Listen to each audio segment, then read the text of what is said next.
बिस्मिल्लाहिर्रहमानिर्रहीम। अस्सलाम वालेकुम व्यूअर्स, मैं वेलकम करती हूँ आपका अपने यूट्यूब चैनल ड्रेसिंग मीडिया पर। आज मैं आपके साथ बेल्ट वाली खड़ी शलवार के पंचे की डिज़ाइनिंग शेयर करने जा रही हूँ। ये डिज़ाइनिंग की वीडियोस 2 हिस्सों में डिवाइडेड है। ये पार्ट 1 है, पार्ट 2 इंशाल्लाह जल्द शेयर करूँगी।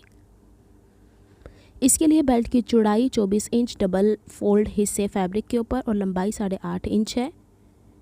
यहाँ पे शलवार की लेंथ जो नीचे वाला हिस्सा बेल्ट के अलावा बचेगा उसमें 3 इंच मैंने कम रखा है। अक्सर बहनें मुझसे पूछती हैं कि आप इसकी चौड़ाई शलवार की कितनी रखती हैं, तो डबल फोल्ड फैब्रिक में 20 इंच यानी एक तरफ के लेग का पीस हमारा होगा 20 इंच डबल फोल्ड में। आसन मैंने रखी है 10.5 इंच और आपको पहले ही बताया है कि इसकी लेंथ में मैंने 3 इंच फैब्रिक कम रखा है, तो पंचे की चौड़ाई यहाँ पे 10 इंच रखी है क्योंकि नीचे जब एक्स्ट्रा ऐड करेंगे फैब्रिक तो पंचा ऑटोमेटिकली नैरो होता जाएगा। यहाँ पे दोनों लेग पीसेस को एक के ऊपर एक करके रख लिया हुआ है मैंने। और दोबारा से बता दूं कि अब जो लेंथ है मेरे पास वो है ऑलमोस्ट 29.5 इंचेस। ये शलवार 37 इंचेस लॉन्ग बनेगी और मीडियम साइज़ बनेगी। इसके लिए तकरीबन हमें 2.5 गज शलवार का कपड़ा चाहिए होता है जो कि 3 पीस ड्रेसेस के साथ इजीली अवेलेबल होता है। यहाँ पे मुझे 3 तरीके की लेसेस इस्तेमाल करनी है। वाजे कर दूँ कि मरियम परवेज़ ने अपने ड्रेस के साथ जो अक्सर मैचिंग दिखाई हुई वाइट कलर की शलवार ये वही है। इसका प्रोसीजर बनाने का थोड़ा लंबा है, इस वजह से मैंने इसे 2 हिस्सों में डिवाइड किया है। सबसे चौड़ी वाली लेस जो मैंने यहाँ पे ली है उसकी चौड़ाई 3.25 इंच के बराबर है और ये 1 गज़ लंबी लेस ली है। दूसरी लेस जो बीच में आपको चौकोर हिस्सा नज़र आ रहा है ये 1/2 इंच चौड़ा है और इसके आर पार जो आप देख रहे हैं जितना हिस्सा दब जाना है वो मैंने थोड़ा चौड़ा ही लिया है। वो थोड़ी देर में आपको वाज़ेह हो जाएगा ऐसा क्यों। और जो तीसरे नंबर वाली लेस है वो 1/2 इंच में 2 सूत कम या 2 पॉइंट्स कम है। ये वाली लेस यहाँ पे होगी 2 गज़, ये वाली लेस 1 गज़ और सबसे चौड़ी वाली लेस 1 गज़। अच्छा, जो मैंने 3.25 इंच वाली लिया ना वो आप इतनी चौड़ी इससे कम चौड़ी भी ले सकते हैं। अच्छा, अब जो ये 2 गज़ मैंने लेस ली थी जो कि 1/2 इंच में 2 सूत कम है उसकी डिज़ाइनिंग पहले मैं आपको बता दूं। सबसे पहले A4 साइज़ पेपर लिया, उसको सेंटर से डबल फोल्ड किया, 7 इंच की हाइट पे मार्क किया और डबल फोल्ड से दूरी के ऊपर 3.5 इंच की दूरी पे मार्क किया क्योंकि जब सिंगल होगा तो 7 इंच हो जाएगा। अब इन दोनों पॉइंट्स को तिरछा स्केल की मदद से मिलाना है। इस तरीके से स्केल की मदद से मिलाने से स्ट्रेट रहेगा, ज़रा भी आढ़ा यानी गुलाई के हिसाब से नहीं होना चाहिए। अब जो ये निशान लगाया है इसके बाहर 1.25 इंच की दूरी पे भी निशान लगा सकते हैं यानी 3/4 इंचेस और 1 इंच की दूरी पे भी। ये वो फैब्रिक होगा जो पलट के शलवार पे बैक की तरफ बुकरम समेत और कपड़े समेत जाएगा जो फिनिशिंग देगा। अब हम लोगों ने इस तिकोने के अंदर अंदर डिज़ाइनिंग करनी है। तो सबसे पहले जब ये फोल्ड होगा तो लेस लगेगी। तो लेस तैयार की मेजरमेंट मैंने आपको बताई है 1/2 इंच में 2 सूत कम। तो आपने इंच स्टेप का पोजीशन देखिएगा कि इंच को मैं लाइन से तिरछी लाइन से मैनेज करती हूँ और 2 जगह पॉइंट्स लगाने के बाद स्ट्रेट लाइन ड्रॉ करनी है। इस तरीके से गोलाई नहीं आती लाइन में, स्ट्रेट बनती है। फिर इसके बाद एक लाइन 1/2 इंच की दूरी पे। अच्छा, जो 1/2 इंच की दूरी वाला निशान है वो है फैब्रिक, जो 1/2 इंच में 2 सूत की कमी का निशान है वो लेस है। तो इस हिसाब से हमें 3 लेसेस के निशान लगाने हैं। अब दोबारा से 1/2 इंच में 2 सूत की कमी के ऊपर निशान लगाना है, इसको तिरछा मिला देना आपस में। फिर 1/2 इंच की दूरी पे अब मैं क्रॉस लगा के बता रही हूँ कि ये वाले हिस्से लगेंगे हमारे लेसेस के। फिर 1/2 इंच की दूरी के ऊपर निशान लगाया। ये एक्यूरेट निशान होने चाहिए, ज़रा सी गुलाई हो गई तो हमारे पूरे डिज़ाइन का यहाँ पे सारी साख्त बिगड़ जाएगी। और लास्ट निशान 1/2 इंच के 2 पॉइंट कम, इसमें 1 2 3 निशानात हैं हमारे यहाँ पे जो कि लेसिस के। अब जो ये 1 इंच की दूरी पे निशान लगाया है उसके बाद में कटिंग करते हैं। अब जो बॉटम वाला हिस्सा है उससे 1 इंच की हाइट के ऊपर हम लोगों ने ये निशान लगा के स्ट्रेट लाइन ड्रॉ कर लेनी है। ये सारा काम हम कागज़ पे कर रहे हैं, बुकरम पे नहीं। अब ये तिरछान जो सबसे बाहर वाली है इसको कट कर लेना है, ऊपर से एक नोक नहीं रहने देनी, यूँ इसको स्ट्रेट चौकोर वाला हिस्सा कट करना है। और ये जो 1 इंच हम लोगों ने निशान लगाया था, इसको बैक की तरफ फ़िलहाल फ़ोल्ड कर लेना है। इसके बाद हम लोगों ने ये अंदर वाला हिस्सा जो 1 इंच वाला है, इसको कट कर लेना है और दोनों कागज़ों को संभाल के रखना है जब तक कि पूरी शलवार तैयार नहीं हो जाती। फ़िलहाल ये शेप है हमारे पास, इसी के ऊपर पूरा डिज़ाइन बेस करेगा। अब मैं आपको बता देती हूँ कि इस वी शेप को किस तरीके से हम शलवार के ऊपर कट करेंगे ताकि आपको समझने में आसानी हो। ये नीचे वाला पांचा है और साइड पे फोल्डिंग है, फोल्डिंग के साथ फोल्डिंग मैच करेंगे, लेकिन 1 इंच का जो मैंने कागज़ फ़ोल्ड किया था उसको फ़ोल्ड करने के बाद शलवार के हिस्से पे यूँ ट्रेस करेंगे। एक चीज़ जहन में बिठा लीजिएगा कि जो भी डिज़ाइनिंग हम पेपर्स के ऊपर ड्रॉ करते हैं वो एग्जैक्ट सिली हुई होती है, हम उसी लाइन के ऊपर कटिंग कभी नहीं करते, उसके अंदर सिलाई का मार्जिन रखने के बाद फिर कटिंग की जाती है। ये हिस्सा आया।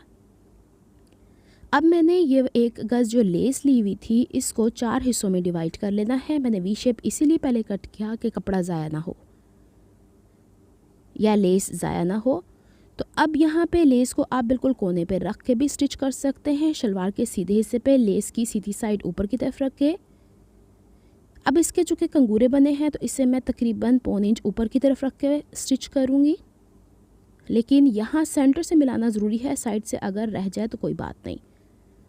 चूँकि ये गुलाई के हिसाब से किनारे बने थे, मैंने सिलाई भी गुलाई में लगा दी है। अब इसके नीचे हमें अलहदा से एक पट्टी लगानी है। जो पट्टी लगानी है वो मैंने एक सिंगल तैयार करके 2 हिस्सों में डिवाइड करनी है, लेकिन ध्यान ये रहे कि नीचे वाले हिस्सों से थोड़ी चौड़ी हो। यहाँ पे जो मैंने शलवार का फैब्रिक इस्तेमाल किया है वो थोड़ा सेल्फ प्रिंट में है, तो बैक के ऊपर जो भी कपड़ा इस्तेमाल करूँगी वो पतला वाला इस्तेमाल करूँगी। यहाँ पे 3 चीज़ें आपको नज़र आ रही हैं। 1.5 इंच हाइट की 2 पट्टियाँ कट की हैं और चौड़ाई आपको मैंने बता दी है किस हिसाब से रखनी है। इनके बैक के ऊपर 0 की बुकरम मैंने पेस्ट किया थोड़ी सी इसमें ताकि नफासत आ जाए, और ये वाली लेस तो मैंने आपको पहले ही बताई हुई है। अब जो मेन फैब्रिक है शलवार का, उसकी सीधी साइड से हम लोगों ने लेस की सीधी साइड मैच करके लेस को सेंटर में रखना है और इसके किनारे किनारे पे सिलाई लगानी, उस हिस्से पे जितना हिस्सा हम लोगों को दबाना है या गुम करना है। इसीलिए मैंने आपसे कहा था कि ये वाली लेस मैंने ली है जिसके किनारे थोड़े ज़्यादा चौड़े, अगर कम चौड़े होंगे तो फिर जब मैं इसका पार्ट 2 आपसे शेयर करूँगी तो थोड़ी डिफ़िकल्टी होगी, वो मैं आपको समझाऊँगी। कोशिश करनी है कि ये 1 गज़ लेस हम लोगों ने चौड़े किनारों वाली लेनी है। अब जो सिलाई लगा दी उससे बैक वाले पीस पे सीधे से सीधा हिस्सा मैच करके जो बैक के ऊपर हम लोगों की सिलाई आई है उसी के ऊपर हम लोग को सिलाई लगानी है। वो एक गाइडलाइन मिल जाती है हम लोगों को। बेसिकली हम लोगों ने इसके अंदर सैंडविच करना है लेस को, थोड़ा सा ध्यान से काम करेंगे। ये हो गया। अब हम लोगों ने इसे आयरन करना है। आयरन करने का मेथड भी देख लीजिएगा। अब थोड़ी सा खिंचाव आया है, ये मैं दिखा रही थी कि इसके बीच में सेंटर में सैंडविच हुई है। लेस थोड़ा सा खींच के इसे हॉट आयरन करेंगे। कोई एक पीस ऑफ फैब्रिक को इस तरह ले जाएंगे, लेस और दूसरा पीस ऑफ फैब्रिक साइड पे होगा। ये देखिए किनारा बन गया। अब लेस वाला हिस्सा और ये इस तरीके से रख के पलट लेंगे, बहुत आसानी से ये मूव हो जाएगी, अदरवाइज़ कहीं ना कहीं सिलवट रह जाती है। लीजिए जनाब, ये इस तरीके से बन गई है। अब हमने जो फैब्रिक ऊपर की तरफ लेके आना है उसको थोड़ा खोल लेते हैं और जहाँ पे अंदर की तरफ ये है ना, इससे हाफ इंच की दूरी पे पेंसिल और स्केल की मदद से निशान लगा लेते ताकि एक जितने गैप की सिलाई आए, वरना वो थोड़ी तिरछी सी गुलाइयाँ सी आ जाती हैं। ये इसलिए होता है कि हम जो बुकरम इस्तेमाल कर रहे हैं वो कहीं ना कहीं स्ट्रेच हो जाता है। उम्मीद है यहाँ तक सब क्लियर है आपको। अब इस पीस को 2 हिस्सों में डिवाइड कर दूँगी ताकि दोनों हिस्सों पे लग सके। इस तरीके से ना लेस ज़ाया होगी ना फैब्रिक ज़ाया होगा। ये इस तरीके से सीधे से सीधा हिस्सा रखा, यूं पलट दिया, यूं पट्टी खोली बैक वाला हिस्सा, और ये जो हम लोगों ने निशान लगाया है इसके ऊपर हमें सिलाई लगा देनी है, लेकिन सेंटर की तरफ ये थोड़ा सा बढ़ा हुआ होना चाहिए। बाद में इसकी हम शेप कट कर लेंगे। थोड़ा सा करीब करके भी दिखा रही हूँ कि इसे हम लोगों ने किस तरीके से स्टिच करना है।